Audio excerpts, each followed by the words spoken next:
کچھ بات ہے کہ ہستی مٹی نہیں ہماری، صدیوں رہا ہے دشمن دور زماں ہمارا۔ میرا خیال تھا کہ علامہ اقبال کے یہ الفاظ آج کے حساس موضوع کے لیے بہت ہی مناسب ہیں۔ موضوع ہے کہ اسلام کے اندر دھمی کیا ہوتا ہے اور جزیہ کیا ہوتا ہے۔ آپ تو جانتے ہی ہوں گے کہ اس موضوع پر بڑے عرصے سے ڈیبیٹ ہوتی چلی آئی ہے۔ وہ لوگ جو کہ سیکولر ہیں، چاہے وہ ایسٹ میں ہوں یا ویسٹ میں ہوں، مسلمان ہوں یا کچھ اور ہوں، ان کا یہی نقطہ نظر ہے کہ ایک سیکولر ریاست کبھی بھی مذہب کی بنیاد پر امتیازی سلوک نہیں کر سکتی، یعنی there will be no discrimination on the basis of religion. جبکہ علماء کرام کا یہ کہنا ہے کہ ایک اسلامی ریاست میں وہ لوگ جو کہ مسلمان نہیں ہیں ان کا سٹیٹس دھمی سٹیٹس ہوگا، یا آپ دوسرے الفاظ میں کہہ سکتے ہیں ذمی سٹیٹس ہوگا، ایک ہی بات ہے، اور وہ ایک اضافی ٹیکس ادا کریں گے جس کا نام ہے جزیہ۔ اور دلچسپ بات یہ ہے کہ جو اورینٹلسٹ ہسٹورینز ہیں ان کا بھی یہی نقطہ نظر ہے، اور وہ اس کو استعمال کرتے ہیں اس مقصد کے لیے کہ وہ مسلمانوں کی تاریخ اور اسلام پر تنقید کریں۔ آئیے سب سے پہلے تو اسلامی علماء کا نقطہ نظر لے لیتے ہیں۔ مودودی صاحب کی تفہیم القرآن میں صاف لکھا ہے کہ جناب the authority to rule should only be vested in those who follow the true faith. Unbelievers who do not follow this true faith should live in a state of subordination. یعنی کہ سیاسی اقتدار اور اختیار صرف اور صرف مسلمانوں کے پاس ہونا چاہیے، اور جو مسلمان نہیں ہیں ان کو ہمیشہ مسلمانوں کے ماتحت رہنا چاہیے۔ Unbelievers are required to pay جزیہ، وہ لوگ جو کہ مسلمان نہیں ہیں وہ جزیہ ادا کریں گے in return for security provided to them as the dhimmis. وہ protected people ہیں، ان کی ذمہ داری ہماری ہے ایک اسلامی ریاست میں، اس کے لیے وہ جزیہ عطا کریں گے۔ اور جزیہ symbolizes the submission of the unbeliever to the suzerainty of Islam. اسلام کی حاکمیت ہوگی، اور جزیہ اسی چیز کی نشاندہی کرتا ہے کہ انہوں نے اس بات کو قبول کر لی۔ یہی نقطہ نظر ڈاکٹر اسرار احمد کا بھی ہے کہ نان مسلمز دھمی ہوں گے اور ان کو جزیہ عطا کرنا ہی ہوگا۔ آئیے ان کی گفتگو سن لیتے ہیں۔ لیکن اسلامک اسٹیٹ میں یہ ہے کہ نان مسلم ول بی مائنورٹی، جیسے میں نے کہا، ایک اسلامی ریاست میں غیر مسلم اگرچہ ایکول سٹیزن نہیں ہوگا، پروٹیکٹڈ مائنورٹی ہوگا۔ یہ پروٹیکشن جو ہے اسی کے لیے لفظ ذمہ ہے، ذمہ داری آپ بولتے ہیں اردو میں۔ اسلامی ریاست کی ذمہ داری ہوگی اس کی پروٹیکشن۔ جزیہ اصل میں اسی کی جزا ہے، جزیہ بنا جزا سے، یہ ٹیکس ہے۔ اس سے زیادہ واضح اور کلیئر بات نہیں ہو سکتی۔ میرا خیال ہے آپ نے بھی بچپن میں اسلامیات پڑھی ہوگی، جہاں ہمیں پڑھایا گیا تھا کہ جب مسلمان کسی دوسری ٹیریٹری میں جاتے تھے فتح کرنے کے لیے، جنگ کرنے کے لیے، جہاد کرنے کے لیے، تو دوسری قوم کے لوگوں کو 3 شرائط بتایا کرتے تھے، یا تو آپ اسلام قبول کر لیں، یا پھر جزیہ عطا کریں، یا پھر تیار ہو جائیں جنگ کے لیے، ہم آ گئے ہیں میدان میں۔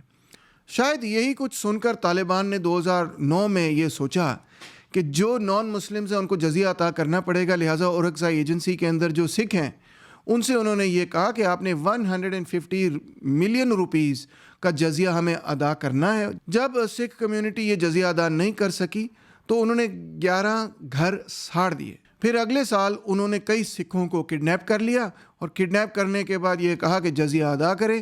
جب ان سے ادا نہیں ہوا تو انہوں نے جسپال سنگھ کا سر تن سے جدا کر دیا۔ ظاہری بات ہے اس کے نتیجے میں ڈھیر سارے سکھ اورکزائی ایجنسی سے بھاگ نکلے۔ کچھ ایسا ہی معاملہ سیریا کے اندر بھی تھا، رقہ کے اندر، جہاں اسلامک اسٹیٹ آف عراق اور لیوانٹ نے جب 2014 کے اندر حاکمیت حاصل کی تو انہوں نے وہاں کے کرسچن سے یہ کہا کہ یا تو آپ اسلام قبول کر لیں، یا جزیہ ادا کریں، یا پھر موت کے لیے تیار ہو جائیں۔ اور آپ اندازہ کر سکتے ہیں کہ وہاں سے بھی عیسائی بھاگ دوڑے۔ یہی چیزیں کچھ زائنسٹ ایکیڈیمکس بھی استعمال کرتے ہیں اسلام پر بھی تنقید کرنے کے لیے، مسلمانوں پر بھی تنقید کرنے کے لیے، اور اسرائیل کی جسٹیفیکیشن کے لیے۔ مثال کے طور پہ پہلے بھی میں ذکر کر چکا ہوں اس کتاب کا دا دھمی جوز اینڈ کرسچنز انڈر اسلام کے اندر یہی بات کہی گئی ہے کہ in an Islamic society the non-Muslim would return to their former status, which is why the idea of solving the Middle East conflicts by the creation of a federation including Israel within a group of Muslim peoples or states or in a Judeo-Islamic state is a fantasy and an illusion. یعنی کہ ایک اسلامی معاشرے کے اندر نان مسلمانوں کا تو وہی حال ہوگا جو کہ پہلے تھا، یعنی وہ دھیمی سٹیٹس ان کا ہو جائے گا، ان کو جزیہ عطا کرنا پڑے گا۔ یہی وجہ ہے کہ ہم یہودی، یہ لکھتی ہیں مسلمانوں کے ساتھ نہیں رہ سکتے, کسی فیڈریشن میں نہیں رہ سکتے, ہمیں اپنی ریاست کی ہی ضرورت ہے. اور ایسا ہی سبق کچھ افرایم کارش بھی کرتے ہیں, بلکہ وہ تو اسلامک امپیریلزم اور پھر اپنی کتاب Arab Israeli conflict the Palestine war of 1948 میں اس سے بھی آگے بڑھ جاتے ہیں. وہ کہتے ہیں چلیں دھیمی اسٹیٹس تو چھوڑیں اور باقی چیزیں چھوڑیں, انہوں نے تو ہمیں قتل ہی کر دینا ہے. وہ لکھتے ہیں if such a state is to be established it can only be established over our dead bodies. یعنی اسلامی ریاست اگر قائم ہوگی تو ہمیں انہوں نے قتل کر دینا ہے. The Jews will soon be driven out, یا ہمیں بھگا دینا ہے. The Arabs have taken into their own hands the final solution of the Jewish problem. یعنی فائنل سولوشن ریفرنس ہے ہٹلر نے جو ان کے ساتھ کیا, یعنی ان کو مار دیا, میس مرڈر کیا. تو دوستو بات یہ ہے کہ ہمیں بچپن سے تو یہی سبق سکھایا گیا, میں اپنے آپ کو تو اس میں شامل کر رہا ہوں, شاید اب بھی اپنے آپ کو اس میں شامل کریں, کہ ایک اسلامی ریاست میں دو ہی قسم کے سٹیزنز ہو سکتے ہیں. ایک وہ جو کہ مسلمان ہیں, ان کے رائٹس جو ہیں وہ یہاں پر ہیں, اور ایک وہ جو کہ نان مسلمز ہیں, جو کہ دھمی ہیں اور ان کے رائٹس نیچے ہیں, ان کو جزیہ ادا کرنا پڑے گا, وہ پروٹیکٹڈ سٹیٹس میں ہوں گے, وہ فوج میں بھی بھرتی نہیں ہو سکتے, ہاں اپنا کام کاج کر سکتے ہیں, باقی چیزیں کر سکتے ہیں, مگر وہ کبھی بھی صدر نہیں بن سکتے, وہ پرائم منسٹر نہیں بن سکتے, وہ اعلیٰ عہدوں پر نہیں آ سکتے, وہاں پر صرف اور صرف مسلمان ہی ہوں گے. یہ سب چیزیں ہمیں بچپن میں پڑھائی جاتی تھیں. اب غامدی صاحب ایک اکیلی آواز ہیں جو کہ کہتے ہیں, یا غامدین اسکول ایک ایسی آواز ہے جو کہتے ہیں کہ جی دیکھیں قرآن مجید میں یہ باتیں ہیں, مگر ان باتوں کا تعلق صرف اس زمانے سے ہے جب حضور پاک صلی اللہ علیہ وسلم ایک جد و جہد کر رہے تھے. جزیہ اور دھمی سٹیٹس کا تعلق غامدی صاحب اپنی کتاب میزان میں لکھتے ہیں صرف اور صرف اس وقت سے ہے, اس کا تعلق آج سے نہیں. مگر میں آپ کے سامنے اس ساری آرگیومنٹ سے, اورینٹلسٹ آرگیومنٹ سے بھی اور دوسری طرف جو علماء کی آرگیومنٹ ہے اس سے بھی ایک تیسری اور نئی آرگیومنٹ دینا چاہتا ہوں, جس پہ آپ اس بچے کی طرح حیران و پریشان ہو جائیں گے کہ اسلامی تاریخ میں ایسے کئی ادوار ہیں, ایسے کئی مواقع ہیں, ایسی کئی چیزیں ہیں جب مسلمانوں نے جزیہ امپوز ہی نہیں کیا, یا جو امپوز ہوا وہ جزیہ تھا اس کو ختم کر دیا. اور خاص طور پہ جو پہلی مثال میں آپ کو دینے لگا ہوں اس سے تو آپ, میں کہتا ہوں, کرسی سے گر جائیں گے. وہ یہ ہے کہ جب حضور پاک صلی اللہ علیہ وسلم نے میثاق مدینہ بنایا, جو کہ واحد کانسٹیٹیوشن ہے پوری اسلامک ہسٹری میں, تاریخ میں, اور کوئی کسی دوسرے نے کوئی آئین نہیں بنایا. کتنی حیران کن بات ہے. مگر پروفٹ پیس بی اپون ہم نے مدینہ میں جب اختیارات, سیاسی اختیارات سنبھالے تو انہیں باقاعدہ ایک ریٹن ڈاکیومنٹ پریزنٹ کیا جو کہ میثاق مدینہ کے نام سے مشہور ہوا, یعنی کہ دا کانسٹیٹیوشن آف مدینہ. کیا لکھا ہے اس میں, ذرا غور کیجئے. یہ کانسٹیٹیوشن, یہ میثاق, یہ پیکٹ مسلمانوں کے درمیان اور وہاں رہنے والے انصار اور اس کے ساتھ ساتھ وہاں رہنے والے تمام مختلف ٹرائبز کے ساتھ کیا گیا. اس میں یہودی ٹرائبز بھی ہیں جن کا نام لے کے بات کی گئی. ذرا سنیے گا, اس میں لکھا ہے this is a document from Muhammad the prophet peace be upon him between the believers and Muslims of Quraysh and Yathrib. یعنی کہ ایک طرف مسلمان ہو گئے وہ جو کہ قریش ہیں اور وہ جو کہ مدینہ کے مسلمان ہیں, اور دوسری طرف کون ہے, and those who followed them and joined them and laboured with them. یعنی وہ لوگ جو کہ ہمارے ساتھ چلے, جو ہمارے ساتھ جڑے اور جنہوں نے ہمارے ساتھ جد و جہد کی. کیا کہتے ہیں ان کے بارے میں, ایک طرف مسلمان ہیں, دوسری طرف وہ لوگ ہیں جو مسلمان نہیں ہیں مگر ہمارے ساتھ چلے ہیں. یہ دونوں مل کر اس ڈاکیومنٹ میں لکھا ہے دے آر ون امہ, they are one community to the exclusion of all men. کیسی زبردست بات ہے. یعنی حضور پاک صلی اللہ علیہ وسلم کے ذہن میں اور ان کی تحریر میں بالکل صاف یہ بات ہے کہ امہ صرف اور صرف مسلمانوں کی نہیں تھی, بلکہ اس کے اندر وہ لوگ بھی شامل تھے جو مسلمان نہیں تھے. اگر آپ کو یقین نہیں آتا تو اٹھا کے پڑھ لیں, نام لیا ہوا وہاں پہ ان یہودی ٹرائبز کا جو کہ امہ کا حصہ ہیں, جس میں بنو عوف شامل ہیں, جس میں بنو الحارث شامل, جس میں بنو سائدہ شامل, جس میں بنو جو شام شامل, جس میں بنو النجر شامل, جس میں بنو الثلابہ شامل, جس میں بنو شتیبہ شامل. اور اس سے بھی زیادہ شاکنگ بات میرے لیے یہ تھی جب میں نے میثاق مدینہ کو بار بار پڑھا اور غور سے پڑھا کہ کوئی مسٹیک نہیں ہونی چاہیے. اس سے بھی زیادہ شاکنگ بات یہ ہے کہ ان ٹرائبز کے حوالے سے, جو کہ یہودی ٹرائبز ہیں, جو کہ نان مسلمز ہیں, کسی قسم کے کوئی جزیہ کا مینشن ہی نہیں ہے. یہ جزیہ ہی نہیں ادا کر رہے تھے. کیسی دلچسپ قسم کی بات ہے. ہم کہتے ہیں مسلمان ہونے کی حیثیت سے کہ ہم قرآن، سنت اور پھر حدیث وغیرہ میں بلیو کرتے ہیں. ہم پروفٹ نے جو اپنے اعمال سے کر دکھایا اس میں بلیو کرتے ہیں، مگر پروفٹ نے تو مدینہ کے نان مسلمس کو بھی اپنی امہ کا حصہ تسلیم کرتے ہوئے ان پہ جزیہ لگایا ہی نہیں، لاگو ہی نہیں کیا. ہے نا دلچسپ قسم کی بات؟ یقین نہیں آتا اور پڑھیں.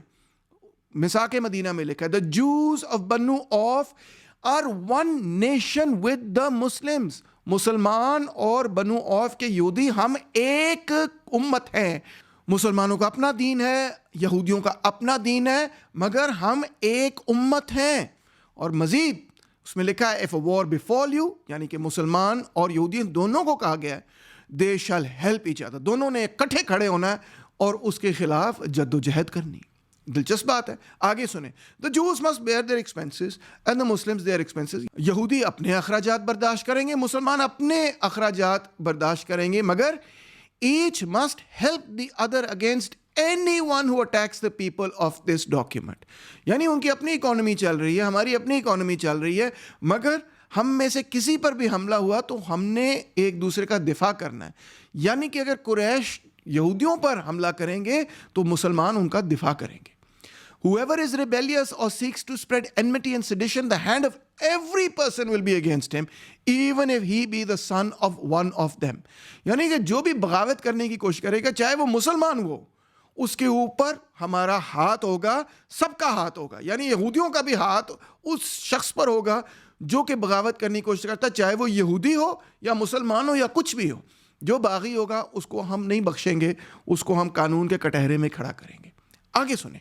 The peace of the believers is indivisible. No separate peace shall be made. Believers are fighting in the way of Allah.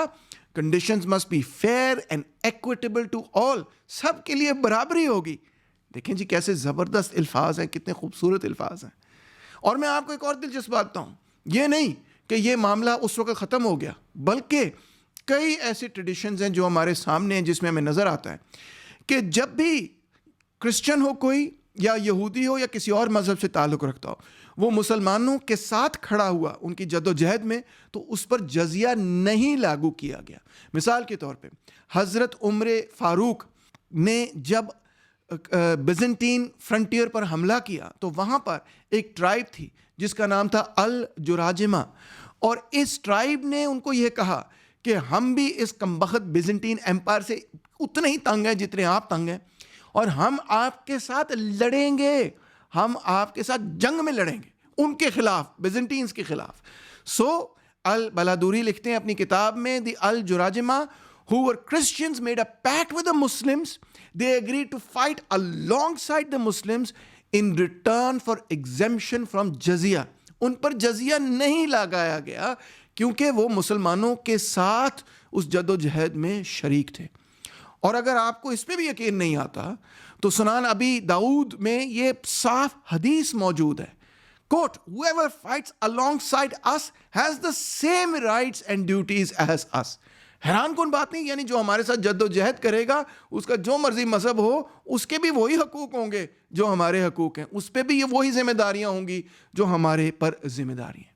اب دیکھیں، بچپن سے مجھے تو یہ پڑھایا گیا کہ دو قسم کے سٹیزنز ہوتے ہیں، ایک مسلمان اور ایک نان مسلم. اور جتنے نان مسلم ہیں بس ہمیں تو یہی سکھایا گیا کہ وہ سارے کے سارے دھمی ہوتے ہیں.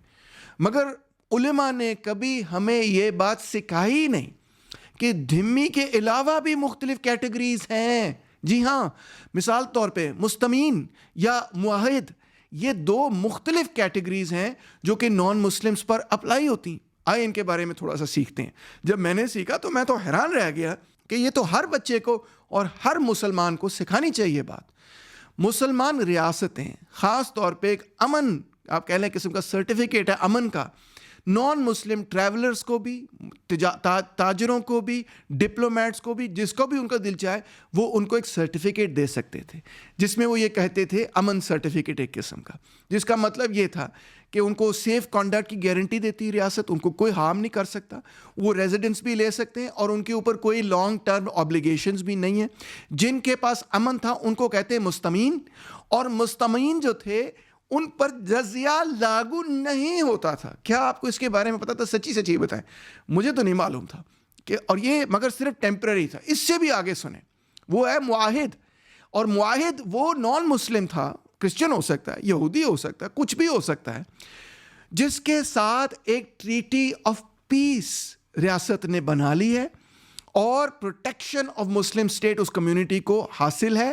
حد جو لفظ ہے اس سے نکلتا ہے یہ, یعنی کہ ایک ٹریٹی, ایک کووننٹ ان کے ساتھ طے ہو گیا, اور جن لوگوں کے ساتھ یہ کووننٹ طے ہو گیا, یہ ٹریٹی طے ہو گئی ہے, ان کا جو مرضی مذہب ہو ان کے ساتھ امن ہو گیا ہے, ان پر بھی کسی قسم کا جزیہ لاگو نہیں ہوتا.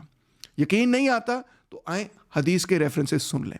Whoever kills a muahid, a person who is granted the pledge of protection by the Muslims, shall not smell the fragrance of paradise, though its fragrance can be smelled at a distance of 40 years of traveling. اندازہ کریں کہ اس کو تو جنت کی خوشبو بھی نہیں آئے گی, وہ خوشبو جو کہ 40 سال آپ سفر کریں تو وہاں تک بھی پہنچ جاتی ہے. اتنا ان کا سیکرڈ اور اتنا ان کا پروٹیکٹڈ سٹیٹس ہے, ان کے ساتھ ٹریٹی ہے. وہ جزیہ بھی ادا نہیں کریں گے اور بالکل وہ محفوظ رہیں گے کیونکہ ہمارے ساتھ وہ جدوجہد کرتے ہیں. اور دیکھیں, the one who breaks a covenant made with a muahid will have Allah as his enemy on the day of resurrection. اللہ تعالیٰ اس کے دشمن بنیں گے اگر آپ نے اپنا ٹریٹی توڑا ان لوگوں کے ساتھ جو کہ نان مسلمز ہیں, جزیہ بھی ادا نہیں کر رہے. آگے دیکھیں, indeed whoever oppresses a muahid, diminishes his right, burdens him beyond his capacity, or takes something from him without his consent, I will argue against him on the day of judgment. کون کہہ رہا ہے؟ حضور پاک صلی اللہ علیہ وآلہ وسلم. میں مقدمہ اس کے خلاف لڑوں گا. ایسی کتنی خوبصورت اور کتنی زبردست بات ہے. ہمیں یہ باتیں کیوں نہیں سکھائی جاتی؟ میں تو یہی سوچتا رہ گیا.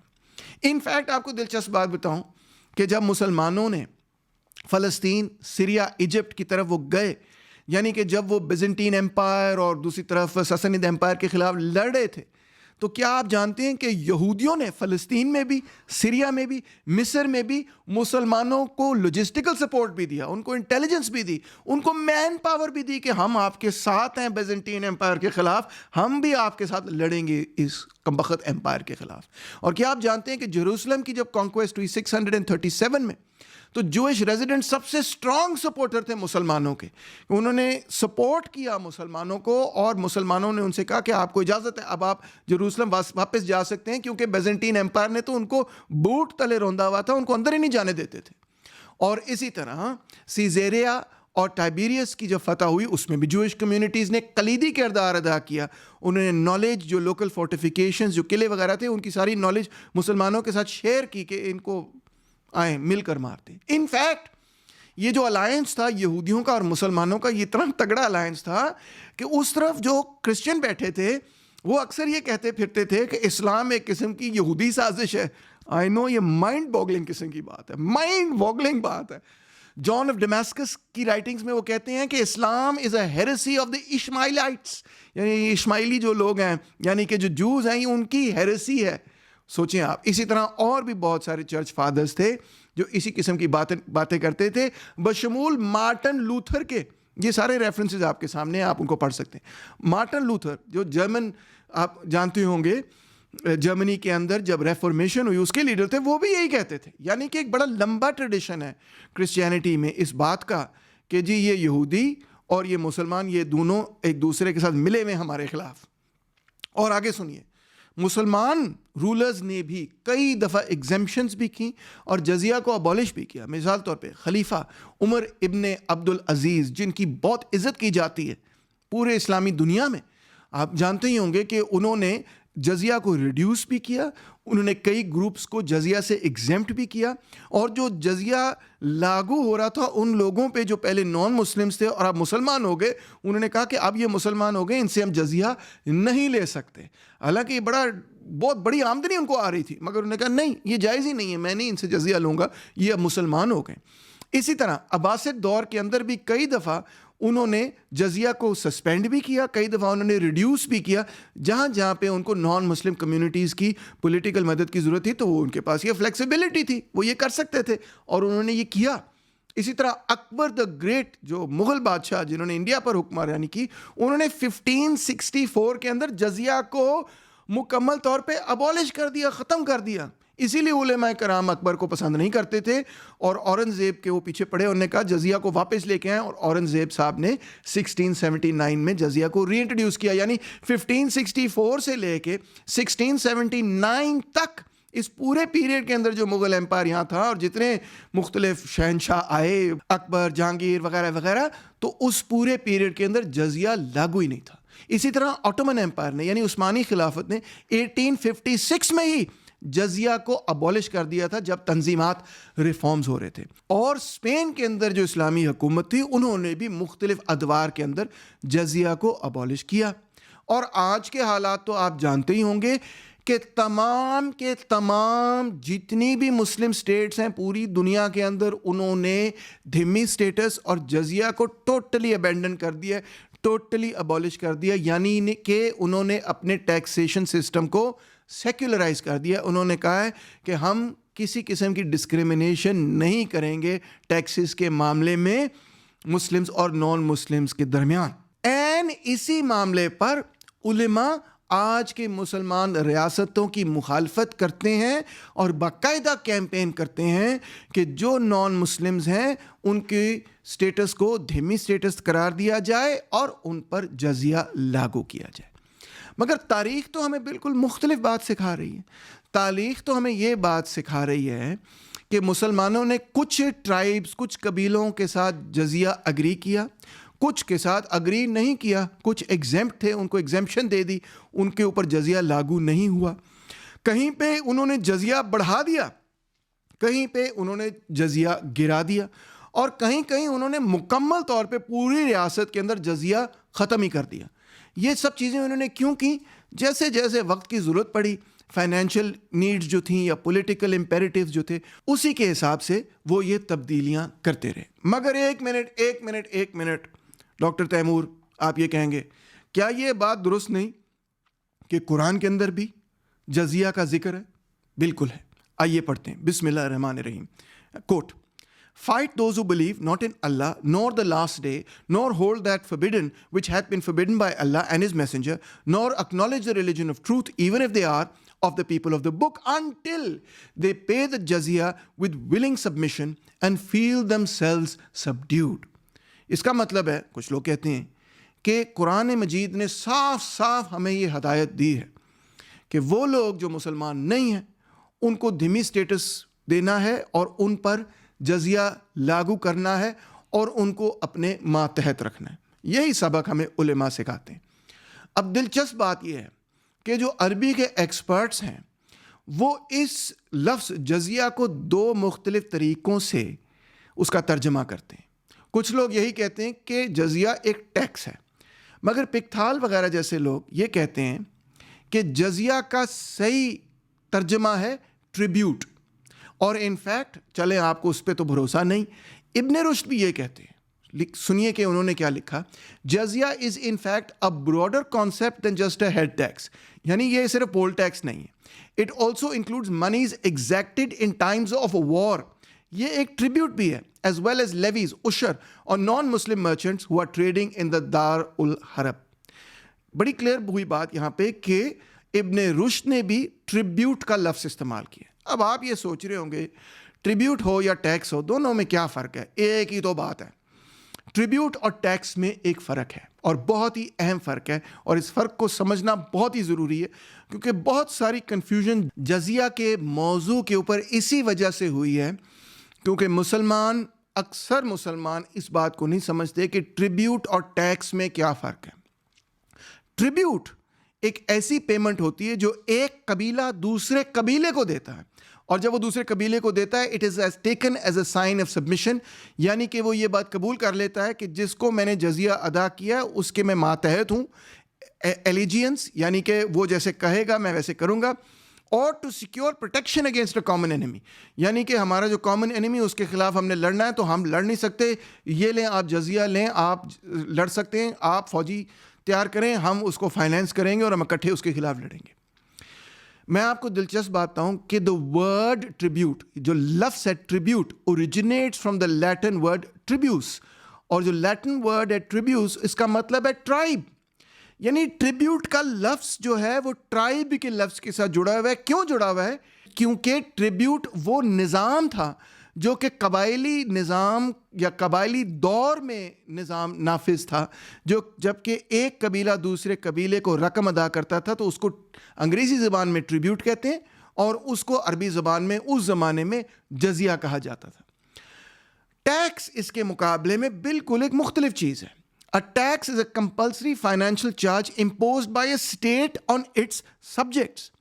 یعنی ریاست جو ہے وہ اپنے سٹیزنز پر جب ایک کمپلسری فائنینشیل چارج لگاتی کہ اتنے پیسے آپ نے دینا، اس کو ہم ٹیکس کہتے ہیں۔ دونوں میں کیا فرق ہوا؟ آپ کہیں گے یار دونوں میں پیسے تو ہم دے ہی رہے ہیں نا، دونوں میں بہت بڑا فرق ہے۔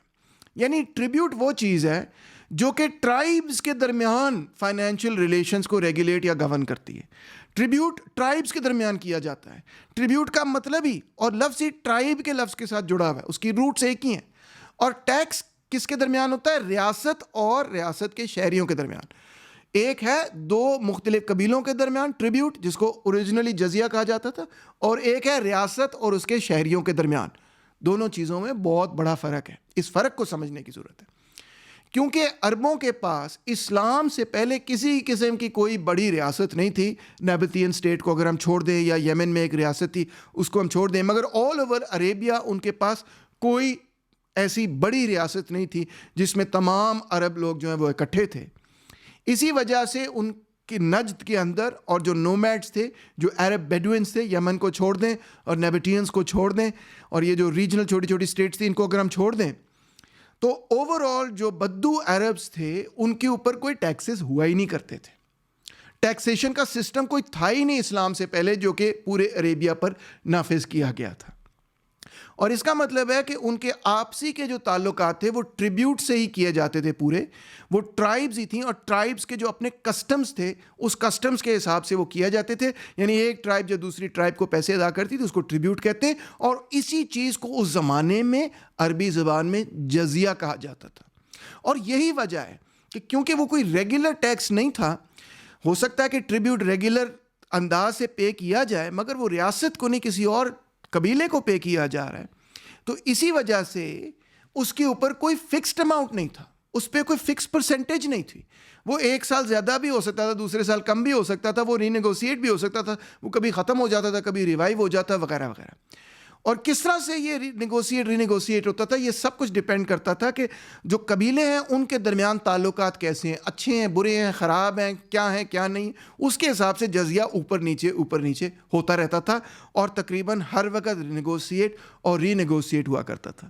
ٹیکس سے بالکل ایک مختلف چیز تھی، ٹرائبز کے درمیان یہ سارا معاملہ تھا۔ اگر میری بات پہ یقین نہیں آتا تو ولیم مونٹگومری واٹ کی کتاب یا ان کی تحریر اس پر پڑھ لیں۔ وہ کہتے ہیں جزیہ has its origin in pre Islamic practice amongst the Arabian nomads wherein a powerful tribe would agree to protect its weaker neighbor in exchange for a tribute which would be refunded if the protection proved ineffectual۔ کتنی دلچسپ بات ہے، یعنی کہ یہ historian آپ کو یہ بتا رہے ہیں کہ یہ اسلام سے پہلے کا ایک نظام تھا جو کہ مختلف قبیلوں کے درمیان ایک معاہدہ طے پاتا تھا کہ جی آپ نے ہمیں پروٹیکٹ کرنا ہے، اس کے عوض ہم آپ کو یہ پیسے یہ ٹریبیوٹ دیں گے، اور اگر آپ سے پروٹیکشن نہیں دی گئی تو پھر آپ نے ہمیں یہ پیسے واپس بھی کرنے ہیں۔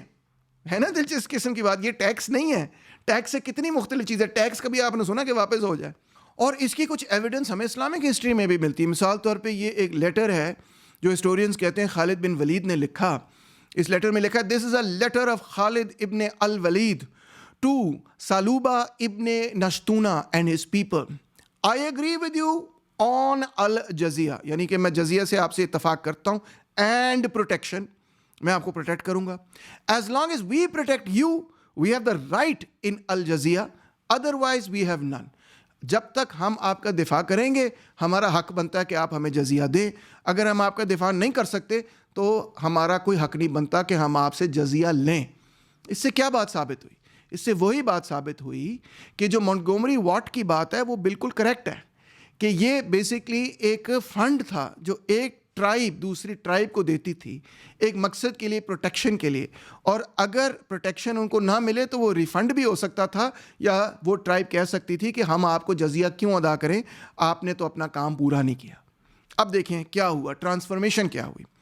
جب 651 میں مسلمانوں نے بیزنٹین ایمپائر کو بھی شکست دے دی اور سسنید ایمپائر کو بھی شکست دے دی، یعنی کہ سیریا کو بھی کانکر کر لیا، مصر کو بھی کانکر کر لیا، شام کو مصر کو کانکر کر لیا، اور ساتھ سسنید ایمپائر کو بھی شکست دے دی، یعنی پرشیا کو کانکر کر لیا، تو اب اسلام ایک ایمپائر بن گیا، ایک ایسی سلطنت جس میں بہت ساری قوموں کے مختلف لوگ جو ہیں اس میں رہ رہے تھے۔ وہ ایک ایمپائر جب بنا تو اس ایمپائر نے جو اس سے پہلے کے ایمپائرز تھے، چاہے وہ رومن بیزنٹین ایمپائر ہو یا وہ سسنید ایمپائر ہو، ان کا جو ٹیکس سسٹم تھا ان کو کاپی کر لیا۔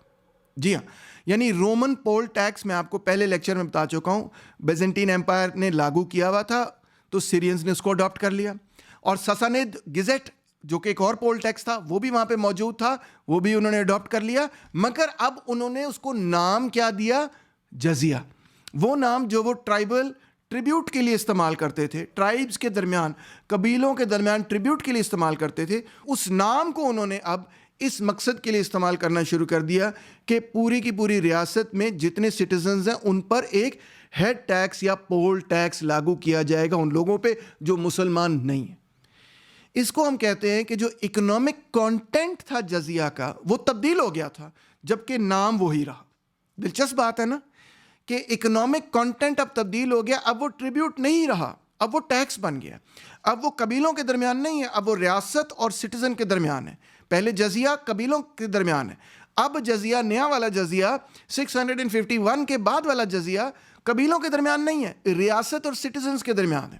اس کا اکنامک کانٹینٹ تبدیل ہو گیا، وہ ٹریبیوٹ تھا پہلے، اب وہ ٹیکس بن گیا، مگر اس کا نام وہی ہے، اور اسی وجہ سے ترجمے کے اندر بھی کنفیوژن پیدا ہوتی ہے، اور اسی وجہ سے ہمارے ذہن کے اندر بھی کنفیوژن پیدا ہوتی ہے کہ یہ سارا معاملہ کیا ہے۔ میں آپ کو سمجھانے کی کوشش کر رہا ہوں کہ حضور پاک صلی اللہ علیہ وسلم کے دور میں جزیہ ایک ٹریبیوٹ تھا، اس کی ایپلیکیشن مختلف قبیلوں کے درمیان ہوتی تھی۔